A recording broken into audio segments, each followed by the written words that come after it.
तो हम अभी जो क्वेश्चन देख रहे हैं वो क्या है, क्वेश्चन का नाम है टू सम प्रॉब्लम।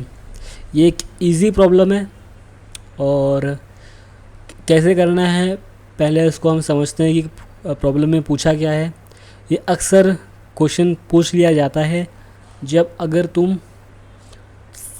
2 इयर्स का एक्सपीरियंस हो तुम्हारे पास, तुम स्टार्टअप कंपनीज में अप्लाई करते हो, ये क्वेश्चन अक्सर पूछ लिया जाता है बिल्कुल सिंपल सा। क्वेश्चन में क्या दिया हुआ है कि तुम्हें वो 2 पेयर ऑफ एलिमेंट निकालने हैं, फाइंड आउट करने हैं और उनको समअप करके जो टारगेट एलिमेंट है वो प्लस करके वो बनना चाहिए।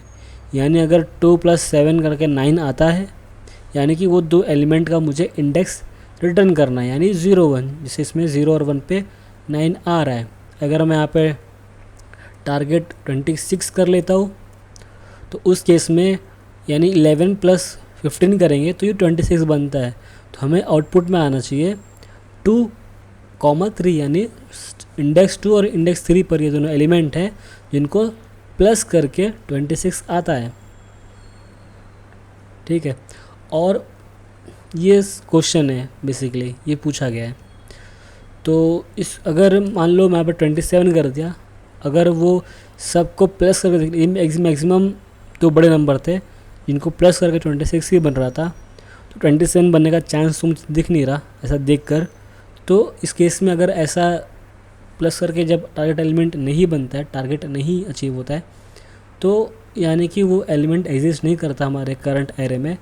तो हमें इंडेक्स रिटर्न करना है -1 इंडेक्स, यानी कि वो वैलिड इंडेक्स नहीं है उस एरे का, यानी कि उसमें वो एग्जिस्ट नहीं करता, वो टारगेट एग्जिस्ट नहीं करता। तो इसलिए हम -1 रिटर्न करेंगे अगर हमारा टारगेट नहीं मिला, 2 पेयर ऑफ एलिमेंट नहीं मिले। तो अब उसका हम सोल्यूशन देखते हैं सिंपल में फटाफट।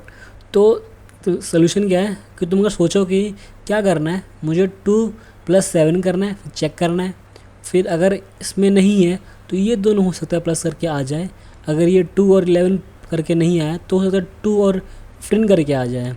अगर ये नहीं आया तो ठीक है, अब 7 को हम सबसे एक बार प्लस करेंगे। 7 को हम 2 से तो प्लस नहीं करेंगे क्योंकि हम ऑलरेडी 2 से 7 कर लिया, तो 7 को 2 से फिर से करना सही नहीं है। तो हमें पीछे नहीं जाना है, हमें आगे ही जाना है। तो हमें 7 को 11 से प्लस करेंगे, नहीं आया, फिर से 7 को हम 15 से प्लस करेंगे। अगर उसमें भी नहीं आया तो हम 11 को 15 से प्लस करेंगे, यानी हमारे पास हमेशा 2 एलिमेंट होगा आपस में प्लस करने के लिए। तो अगर इस वाले तरीक़े से अगर हम सोचे, जो हम ये सोच पा रहे हैं, इसे हम बोलते हैं ब्रूट फोर्स अप्रोच। तो जो हमें दिखा तुरंत हमने लगाया और सोचा। तो इसको करने के लिए जो हमने बोला अभी कि एक बार 2 को 7 से प्लस करो, नहीं हुआ, 2 को 11 से प्लस करो, नहीं हुआ, 2 को 15 से प्लस करो। अगर उससे भी नहीं हुआ फिर 7 को 11 से, फिर 7 को 15 से, नहीं हुआ तो 11 को 15 से। तो इसके लिए हमें लगेगा 2 लूप, एक आउटर लूप एक इनर लूप, यानी नेचुरल लूप बन रहा है।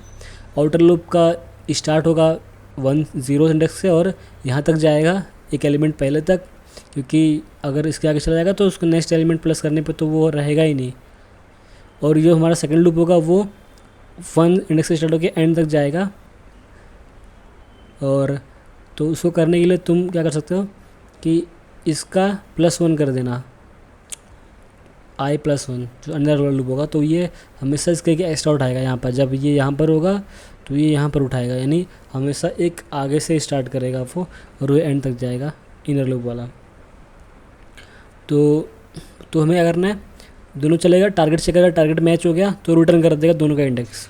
बहुत ही सिंपल सा अप्रोच था ये। तो अगर उसका कोड देखें एक बार तो यहाँ पे देख लो, हमने यहाँ पे लेंथ नहीं यूज़ किया क्योंकि हमें अगर बोल दिया गया कि भाई लेंथ भी यूज़ नहीं करना इनबिल्ट, तो हम ऐसे कंडीशन लगा सकते हैं कि जब तक अनडिफाइंड नहीं है, जब तक अंदर एलिमेंट है, आई को एक इंक्रीज़ करके हमें एक एलिमेंट मिलता जा रहा है, तब तक लूप चलेगी। जहाँ पे अनडिफाइंड होगा, जहाँ पे एरे में एलिमेंट नहीं है, तो वहाँ पे अनडिफाइंड हो जाएगा और लूप बंद हो जाएगा। तो जो इनर वाला लूप है वो i +1 किया है, यानी इसका ही एक ज़्यादा, यानी एक हमेशा आगे से स्टार्ट होगा। तो ये एक फर्स्ट लूप आया, फर्स्ट एलिमेंट लेकर आया और यहाँ पे हर एक को प्लस करते जा रहे हैं। पहले से क्या नहीं हुआ, सेकंड से प्लस किया नहीं हुआ। जिस जगह पर i और j को प्लस करके टारगेट मिल जाता है हमें, तो हमें वही i और j इंडेक्स रिटर्न कर देना है जो मैंने बोला। और यहाँ पे हमें -1 रिटर्न नहीं करना था। अगर ऐसा कोई पेयर मिलता ही नहीं है जिसे हमें प्लस करने पे वो टारगेट हमारा मैच करे, तो हमें एम्प्टी एरे रिटर्न करना है, ना कि इंडेक्स। ठीक है, तो ये हमारा पहला ब्रूट फोर्स अप्रोच था। दूसरा इसका ऑप्टिमाइज सोल्यूशन है hash map approach. Hash map क्यों? क्योंकि उसका की वैल्यू बेस्ड पे डेटा स्ट्रक्चर होता है, यानी कि उसके की पर उसकी वैल्यू होती है ऐसा, और वो बहुत फास्ट तरीके से डेटा निकाल पाता है उस डेटा स्ट्रक्चर से। एरे में क्या, हमें एक एक इंडेक्स पर जाना पड़ेगा, लेकिन वो एक हैश की पर वैल्यू को स्टोर करता है, और अगर तुम कोई चीज़ सर्च करते हो तो उसका वो की बनाता है, और की बनते तुरंत उस की पर जाके चेक करता है। तो जिस तरीके से फास्ट लुकअप कर पाता है, सर्च कर पाता है, तो OF1 में चेक कर पाता है वो, इंस्टेड ऑफ OF-n जो कि एरे में होता है। तो उसका अप्रोच कैसा है पहले हम डिस्कस कर लेते हैं कि उसमें हम क्या करेंगे। उसमें हम करेंगे कि हमारा ये टारगेट एलिमेंट है, मान लो 9, तो अगर मैं 9 में से पहला एलिमेंट लिया, 9 में से मैं 2 को निकालूंगा तो हमारा बचेगा 7, यानी 7 अगर हमारे पास किसी ऑब्जेक्ट में है तो दूसरा एलिमेंट 7 है, पहला एलिमेंट 2 है, तो वो दोनों मिला के 9 बन रहा है। यानी कि एक एलिमेंट तो ये होगा, दूसरा एलिमेंट हमारा जो दोनों को माइनस करने पे आएगा वो हमारा दूसरा एलिमेंट है, वो दूसरा एलिमेंट मिल जाएगा हमें। अगर वो है तो दोनों एलिमेंट हमारा आंसर है, यानी कि एक एलिमेंट लेके हमें दूसरा एलिमेंट मिल जाता है इस अप्रोच से सोच के। तो इसको हम कैसे करेंगे, हम एक सेट बनाएंगे जो कि वो डुप्लीकेट्स रिमूव करके रखता है, डुप्लीकेट्स नहीं रखता अपने उसमें, यूनिक वैल्यूज़ ही रखता है। तो हम पहले 9 में से 2 को माइनस करेंगे तो 7 आएगा, चेक करेंगे क्या उस सेट के अंदर वो 7 है, अगर है तो तुम रिटर्न कर दो। क्या रिटर्न कर दो, वो जो पहले जो 2 है, जो पहले उस ऑब्जेक्ट के अंदर था उसका इंडेक्स, कोई भी आगे पीछे रिटर्न करो चलता है, ऑर्डर मैटर नहीं करता। तो इसमें हम सोच रहे कि पहले 2 का इंडेक्स रिटर्न कर देंगे, और फिर जो 9 - 7 किया था तो 2 आया था, 2 का इंडेक्स कर दिया, फिर उसके बाद ये जो एलिमेंट था इसका इंडेक्स यानी 7 का इंडेक्स रिटर्न कर दिया, और आंसर में हमने रिटर्न मार दिया और आंसर आ जाएगा हमारा। तो ये फास्टेस्ट अप्रोच है। इसको हम कोड कैसे लिखेंगे, कोड हमने यहाँ पे लिख रखा है, जो हमने डिस्कस बोला अभी थोड़ी देर पहले। ये उसका फास्ट तरीका है करने का। इसमें हमने ये एरे और टारगेट पास किया टू सम फंक्शन के अंदर। हमने एक नया सेट बनाया, इस तरीके से न्यू कंस्ट्रक्टर है जो कि ऑब्जेक्ट बनाने में हेल्प करता है। तो मैंने ये बनाया सेट, और फिर हमने लूप भी किया। हमने टारगेट में से एलिमेंट को निकाला, तो क्या वो कॉम्प्लीमेंट बचा, तो क्या वो कॉम्प्लीमेंट इस सेट के अंदर है, अगर मिल जाता है तो पहला एक एलिमेंट ये है, एक एलिमेंट ये है, जो दोनों को मिलाकर ये बनाता है। तो जो पहले से है, जो पहले से आके चला गया, तो यानी उसका इंडेक्स ऐसे लिखते हैं एरे डॉट इंडेक्स ऑफ। तो ये एरे किस एरे में सर्च कर रहे वो आगे लिखना होता है, डॉट लगाना पड़ता है, नहीं तो तुम्हें पता ही नहीं कि इंडेक्स ऑफ कैसा यूज़ करना है, तो तुम भूल जाओगे और कर नहीं पाओगे। और कॉमा हमें रिटर्न करना है इंडेक्स ऑफ एलिमेंट, तो इसका इंडेक्स रिटर्न करो, इसका इंडेक्स रिटर्न करो। तो वही हमारा 2 पेयर ऑफ एलिमेंट होंगे, उनका इंडेक्स रिटर्न कर रहे हैं, उनको सम अप करके हमारा टारगेट बनेगा। अगर वो नहीं है अभी तक उस लुकअप ऑब्जेक्ट के, उस लुकअप सेट के अंदर, तो तुम क्या करो, तुम कर दो वहाँ पे ऐड। जैसे पहले हमने माइनस, मान लो यहाँ पे मैंने 26 लगाया था, तो मैंने 2 को चेक किया पहले, और उसको 2 - 26 किया, जो भी आया होगा छोटा कर लेते, 9 ही कर लिया। तो 2 में से 9 निकाला, नहीं 9 में से 2 निकाला, तो मेरे पास कितना बचा। तो ये भी ध्यान रखना है, बड़े नंबर अपने पास होना चाहिए आगे, नहीं तो माइनस में चला जाएगा। तो टारगेट में से मैंने निकाला 2 को, 7 आया, क्या 7 लुकअप में है, नहीं है, तो ऐड कर दो, 2 को ऐड कर दिया लुकअप में, यानी सेट में ऐड कर दिया। हमने 9 - 7 किया, बचा 2 आया। क्या 2 है हमारे पास उसके अंदर, सेट के अंदर? तो हाँ है। अगर है तो अब रिटर्न करना है। क्या रिटर्न करना है? जो पहले से था कॉम्प्लीमेंट उस सेट के अंदर, उसका इंडेक्स रिटर्न करना है। तो हम यहाँ पे वही कर रहे हैं, हैश लगाते हैं, चेक करनी है क्या है। अगर है तो रिटर्न करो कॉम्प्लीमेंट का इंडेक्स और रिटर्न करो इस एलिमेंट का इंडेक्स। नहीं तो अगर वो चीज़ नहीं है, वो नहीं तो ऐड कर दो। अगर नहीं कॉम्प्लीमेंट उसका नहीं है लुकअप में तो ऐड कर दो। कॉम्प्लीमेंट अगर नहीं है उस सेट में तो ऐड कर दो उस लुकअप में।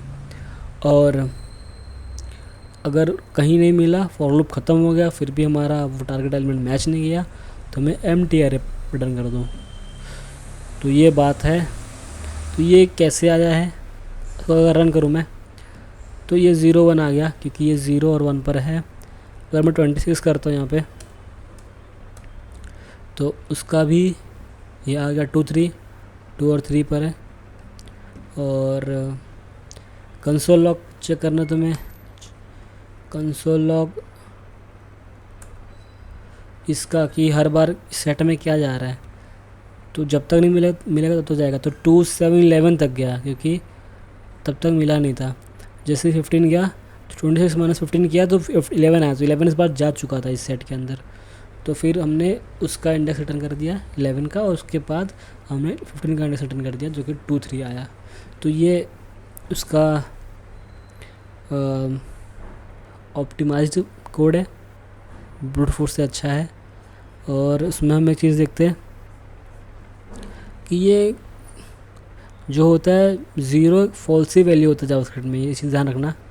अगर तुम ऐसे ऑब्जेक्ट बनाते हो जो कि वो सेट नहीं है, तुम उसका इंडेक्स रख के तुम ट्रू सेव करोगे, पर तुम यहाँ पे अगर कॉम्प्लीमेंट सिर्फ लगाओगे कि अगर कॉम्प्लीमेंट जब तक है तब तक, तो फॉल्स हो जाएगा और वो उसको स्टोर नहीं करेगा। तो उसके इसमें ऐसे कंडीशन लगानी पड़ेगी, नॉट इक्वल टू अनडिफाइंड। अगर वो अनडिफाइंड नहीं है तो, लेकिन जबकि 0 अगर होगा उसके अंदर तो वो ट्रू होगा और वो अनडिफाइंड नहीं होगा। तो हम क्या कर रहे हैं, इसमें सेम ही कर रहे हैं, ऐसे लिखा था। और हमने अगर जब तक नहीं है तब तक चलाएंगे, रिटर्न करेंगे वो ऑब्जेक्ट कॉम्प्लीमेंट, यानी जो हम इंडेक्स सेव कर रहे हैं, index equal to true save कर रहे हैं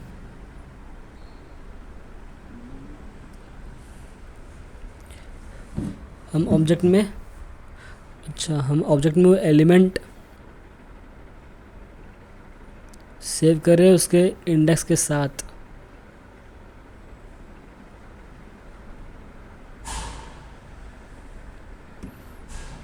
मतलब वो एलिमेंट होगा, उसका इंडेक्स होगा ऐसा, तो वो हम रिटर्न कर रहे हैं। तो यहाँ पे ऑब्जेक्ट एलिमेंट किया तो उसका इंडेक्स आ जाएगा जैसे हमने सेव किया था, और इसका तो इंडेक्स आ ही रहा है सेकंड वाले का एलिमेंट का, तो ये इंडेक्स सही है, तो हमने रिटर्न कर दिया। अगर नहीं मैच कर रहा है तो फिर हम रिटर्न कर रहे हैं। तो सेम ही चीज़ है जो कि हमने अगर ऐसे करते तो करते हो तुम। और हमने क्या यूज़ किया, हमने यूज़ किया यहाँ पे सेट, और हमने यहाँ पे इंडेक्स यूज़ किया कि हमने फॉर ऑफ लूप लिखा था, पर हमने यहाँ पे नॉर्मल इंडेक्सिंग से वैल्यूज़ निकालने का ट्राई किया था फॉर लूप। और इसको समझ लेते हैं कि ये वन लाइनर फंक्शन है। आफ्टर ईयर 6 यानी 2015 जून में जब रिलीज़ हुआ था फैड एरो फंक्शन जो बोल सकते हो, तो उसमें एक्सप्लिसिटली मतलब इम्प्लिसिटली वो इंद्रधूर लिखा हुआ रहता है रिटर्न। मतलब यहाँ पे तुम ऐसे लिखते हो और ये ऐसा फंक्शन का एरो फंक्शन लगाते हो और ऐसे रिटर्न करते हो, तो ये इनडायरेक्टली इक्वल टू होता है। ऐसे कि तुमने फंक्शन लिख दिया है, एलिमेंट पैरामीटर लिया है, और उसके बाद तुम करली ब्रेस लगा के अंदर रिटर्न लिख के एलिमेंट इंटू 2 कर रहे हो। तो मान लो अगर तुमने ये ऐसे लिखा और तुमने करली ब्रेस लगा दिया, ध्यान रखो करली ब्रेस लगा दिया तो रिटर्न करना पड़ेगा। करली ब्रेस नहीं लगाया तो रिटर्न मत लिखो तुम, लेकिन अगर तुमने करली ब्रेस लगा दिया तो रिटर्न लिखना पड़ेगा, अदरवाइज़ गलत आ जाएगा। कॉम्प्लीमेंट क्या होता है, कोई मैथमेटिक्स में कोई चीज़ जो किसी चीज़ को किसी वैल्यू को कंप्लीट करे उसे कॉम्प्लीमेंट कहते हैं। इसलिए हमने इसलिए बोला क्योंकि हमने यहाँ पे कॉम्प्लीमेंट वर्ड यूज़ किया हुआ है। तो इसमें बस इतना ही था। बस ख़त्म।